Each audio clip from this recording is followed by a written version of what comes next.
Hey guys, it's Dawn here, and today we're doing something a little bit different. We're going to talk about Ryan Chin, who has passed. He passed riding an electric unicycle, and I'm just going to give my thoughts about it. And so this will be negative. This will be a negative post.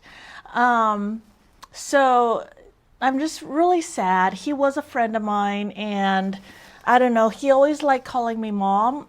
And at first I thought he just did that to annoy the shit out of me. But, then I found out he really is a genuine nice person. Like, he ran into Roger before and took them both out, and that crashes on video. And that was about when I first started remembering him.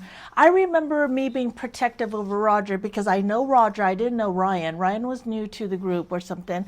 And so I was going to go tell him something, about running into my friends, right? But when I talked to him, I found out that he was actually a really genuine person.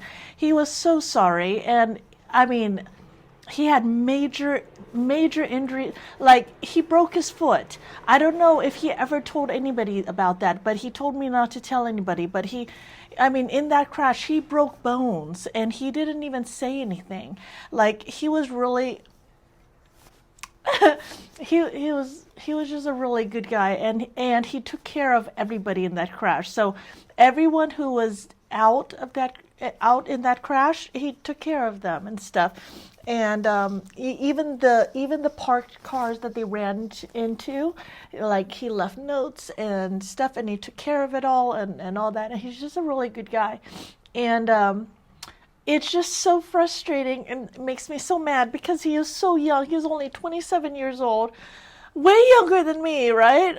20 years younger than me. And I mean, he had so much promise and so much to live for, and he just has a girlfriend, and they just moved to Florida about a month ago. And I was going to visit them next month, and all this stuff. And I don't know if like, he would like to call me mom all the time, and I don't know if that was just to piss me off, or like how he said it was like a term of endearment and respect.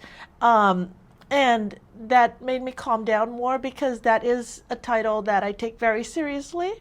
And now that he's gone, I'm taking it even more seriously. Like, I don't know if he knows, but carrying that title carries a responsibility, and it carries a sense of duty towards a person, right? Okay, wait, sorry, let me clear my throat. I need to calm down.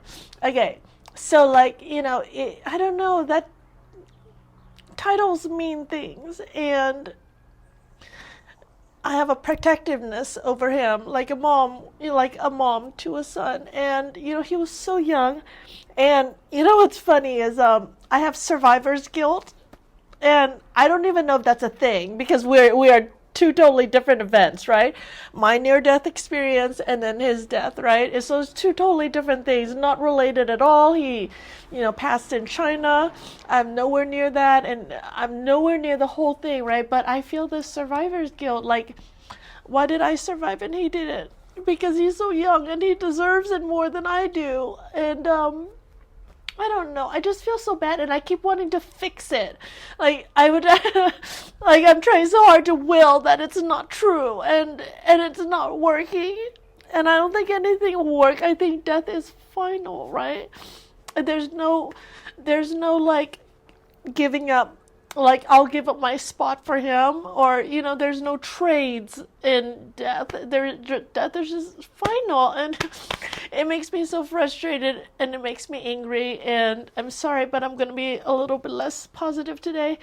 I know that there is positivity in, like, the afterlife and those thoughts, but I don't know if that is so. I have a very good idea that it's true. A very, very, very good idea that it's true, but I don't know. No. So it's like, it's a little frustrating, right? So it's a lot frustrating. I want him back, and I want to get him back, and I don't know how. And I don't think it's possible. But anyways, I feel like the survivor's guilt, like, why did I survive and he didn't, right? Now, across everybody in the EUC community, sorry, let me take a moment. I probably have the most experience in racing and speed of everybody. I've been racing since motorcycles, then the horseback, then the EUCs, right? So I just have a lot of experience when it comes to speed and racing and all that stuff. And there are some basic truths that you guys need to know to keep your guys safe, okay? Because I don't want this anymore. I don't like this feeling.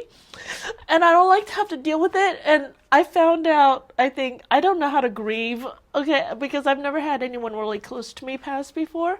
I don't know how to grieve. I don't know how to do this. And I don't know how to feel this. And I don't like it. So nobody else die anymore. So for safety purposes, what do you guys need to know? You guys need to know that when you go at speed, speed does not kill you. It is a sudden stop that kills you. It is immovable objects like poles and trees and curbs, even curbs, as innocuous as curbs are to us, right? A curb will kill it with speed. And so speed and an immovable object is a bad combination because our bodies are still, as I found out in my last crash, our bodies are very frail, and our minds, our minds want to go to the stars and to the moon, right? But our bodies are frail, and we have to remember that. Okay, so remember how frail you are. To give you an example of how frail we are, okay. How many G-force can a human body take? I don't know, but it's if look it up. Okay, 1 G-force is the gravity of Earth. Okay, that is what we are experiencing every day in our normal life. 1, and a normal person can take up to about 5 G's of force. A trained fighter pilot can take about 7 to 9 G's of force, okay? But a sustained 6 G of force is all that it takes to knock us out and make us lose consciousness. The world record, I believe, is 46.6 or 5 or 46 G's of force is what happened when they strapped a person to a rocket and made him go super fast, right? And he survived it, so we can take 46 G's of force. To give you an example, at 75 miles an hour, about there, you can experience thousands of G's of force, okay? Too much for us to handle.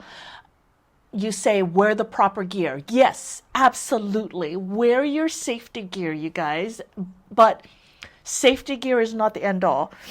Safety gear just takes away. So say if you hit this tree, you're going to take 100 G's of force. Safety gear, there's many different levels. There's CE level 1, CE level 2, and CE level 3, right? So it's like different levels of safety gear will take on different amounts of force. What it means is if you're going to hit this tree and it's going to take in and it's going to impact you with 100 G's of force, then maybe the proper gear will drop it down to only 30 G's of force, and we can survive 30 G's of force, okay? It doesn't take away 100 G's of force. It doesn't take away 100%. It takes away a percentage. And the higher your CE level, the higher the percentage of how much force it's going to take away from you. So if you were to experience 100, now you'll experience, 30 or something like that, something that you can survive. That is what the gear is for. But it doesn't matter. Still wear your gear. Wear as much gear as you can, because the things we do are dangerous, right? And these unicycles are dangerous because they don't offer any inherent safety measures. Like cars, for example, we have crumple zones. That crumple zones absorb impact forces and all of this stuff. We have the seatbelt, we have airbags, we have all of these safety features built into a regular car. Our unicycles don't have that. The minute the unicycle's force, or like what it can give us, is speed and brakes, right? But it doesn't give us any kind of safety protection. So once we crash, we're on our own. It's just our bodies, and our bodies are soft and weak and cannot take a lot of force, okay? So there is that. The other thing about the Velcro, everyone's talking about the Velcro. Everyone's obsessing about Velcro now. Velcro may have played a factor. He was struggling with the Velcro staying on, the Velcro kept falling off of his wheel. Now, we'll point out two other things. He was having these Velcro issues, but he was also going at very high speeds, over 75 miles an hour, okay? Now, I think there are only a handful of people in this world that have ever gone over 75 miles an hour on an electric unicycle. I haven't. The fastest I've gone is around 68, 70 miles an hour. I can tell you from experience, anything over 60 miles an hour, I'm just going to say 60. Anything over 60, well, even 50, you can feel the wind pressure. Just drive your car 60 miles an hour, stick your hand out the window and feel that wind resistance, right? It is intense. And then add a windy day, add the different directions that wind can come, it's like all of these things are factors, because every little bit of balance that we have, we're putting it into the wheel, and the wheel will respond to it. So it is a lot of force. I am glad that it is so hard, because it might mean that a lot of people won't do it. Please don't do it, because our bodies cannot survive a crash at those speeds, okay? But, it's like they're going to keep making these wheels faster and faster. My first thought was, but our bodies can't take it. I mean, I can see faster and faster. Well, I don't know. I'm one to talk, right? I was like, I do all these dangerous things, and I have no self-preservation, so I'm definitely not one to talk, but I'm so sad about this thing that it is making me revisit the whole safety issue, and I want everyone else to be safe. I mean, it's like, maybe I have a lot of experience in breaking bones and, falling and crashing. Maybe I have a lot of experience, but not everybody has that, and, so survive, just live. I don't want anyone else dying. So the electric unicycles don't give us any protection, and every little thing you have to worry about it. Velcro, there are different grades of Velcro. That is the stickiness to Velcro. How Velcro works is it's a hook and loop system. So you have hooks on one side and a tangly material of cloth on the other side, that the hooks get tangled in these loops, and then it sticks on, okay? So there's different grades, there's different kinds, there's locking ones and all this stuff. All of that is fine. If you are going to buy a high grade of Velcro and it's $200, do it. Safety is not what you skimp on, okay? I have rules because I like to skimp on things, and so I'll fix things. Like you see me fix, the sewing machines and vintage sewing machines and my motorcycle and stuff like that. I fix things all the time because save money, I don't know, something to do, right? It's fun. But it's like safety is not where you skimp, ever. Okay? Don't ever make that a rule in your book. Do not ever skimp on safety. If it is Velcro that is holding on your pads of your wheel, and you are leaning all into the wheel, and the only thing holding you on that wheel is the pad, that is a safety issue. If it's $200, $300, $400, buy it. Just get it. Another thing is I use Kydex sheets. What are the Kydex? Oh my gosh, I was going to be more prepared and show you what a Kydex sheet is. A Kydex sheet is like a rectangle or square sheet of, it's a polymer, it's a plastic, okay, it's a plastic polymer. I can't remember what exactly it is right now, but I take plastic sheet, it's a rectangle, and then I stick my pads onto that. And that way, if I ever need to move my pads to another wheel, I don't move the pads. I move the Kydex sheet. It's still stuck on my Velcro, but both of the pads, the front pad and the back pad, are in the right place. They are in the right position. Everything about them is correct and the same. And the surface area of the pad is a lot more than maybe some places, some companies, or whatever pad you choose, right? It might just be a small area that you can put Velcro on. The smaller the area of Velcro, the lesser the hold. So when I have the Kydex, I will cover my entire side of my wheel with Velcro, and then the Kydex covers the entire side of the wheel. Okay, and it's a quick and easy switch, and you don't move. I have Kydex sheets on my wheels that I've never moved before because only I ride them. But if I had to move it real quick, I can. But I'll take off the whole sheet of Kydex and have them put on their pads or whatever. So I would recommend the Kydex thing, because every time you separate Velcro can only stick on and off. I don't know how many times. I'm sure there are studies and tests on it, but I'll say 10 very good times, okay, that you can stick and unstick Velcro. And then there is a certain, depending on, what kind you have and stuff like, all that, right? And then at some point it's going to get less and less sticky, because every time these hooks are tangled up in these loops, okay? Then you separate them. Sometimes the loops just release and then spring back, but a lot of times they just break. And the next time you go to stick it, maybe it's sticking other ones, but it's not sticking exactly there because these ones are already broken. And that is why Velcro loses efficacy over time, right? So know these things. Most of us, are just civilians. We don't move our pads that much. These testers were moving their pads all the time. And depending on what state his Velcro was when he went there, and then them moving it all the time and stuff like that, maybe that played a factor. The other factor is he was going around 75 miles an hour. We don't know exactly what happened in China, right? And I don't think that they got it on video. I don't think anyone saw it because he wasn't the first rider. So, I don't think we will know what is going on. Oh my gosh, I just lost my train of thought.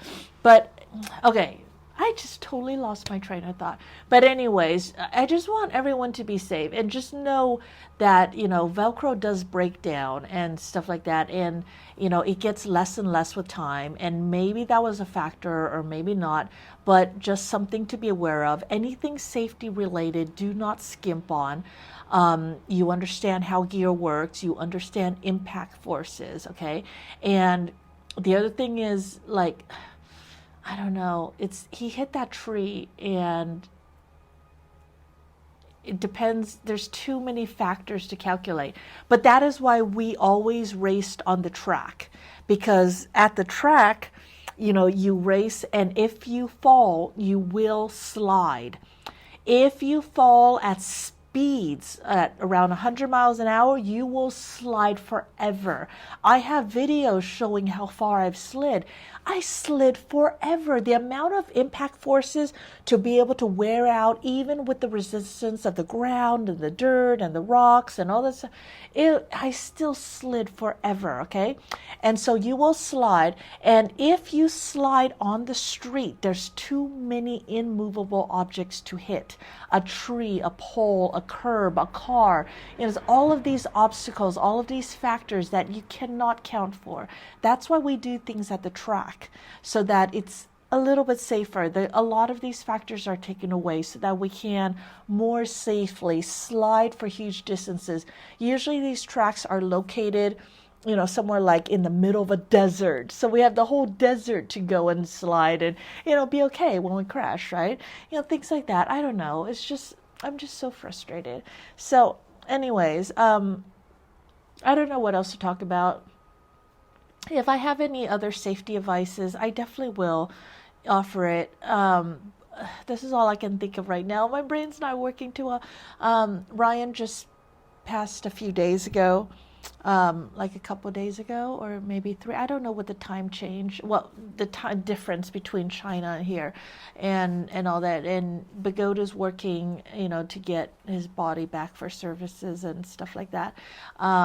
They will post on Telegram with all the details on what is going on. So keep an eye on that. His people are in the Miami chat right now and on Telegram, and I guess he was on the CT chat as well and stuff, and of course Marty's chat and all that. But yeah, we'll keep an eye on all of those things. But I am very, very, very sad that this happened, and I have survivor's guilt on top of it. And I don't want this to happen to anyone else. The last thing I said to him was he posted a video on Telegram about how he was testing these new wheels, and I'm sure he was so excited to go to China and so happy and so excited, right? Yay, become a tester in China. So he posted this video up, and he almost crashed, and it was when his hand hit the ground, he almost crashed, and he said his pad fell off again. So I just wrote very quickly. I wrote, "Be careful. That's an order." Now, if you guys know me very well, you know that that's not really my style. I don't really order people around and stuff like that. But I had a feeling, and I don't know, I had a feeling and I acted on it, and I really wanted him to be safe and to be careful and to, don't just post this video and laugh it off, ha ha ha, no, there's something here, there's something going on here, just as a little thing. That was the last thing I said to him.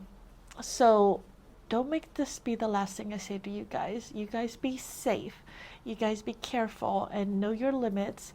And I know I am the worst person to say all this because I am like full of danger, right? But you guys, please be safe, okay? So anyways, thank you for watching, and I will talk to you guys later. Okay, bye-bye.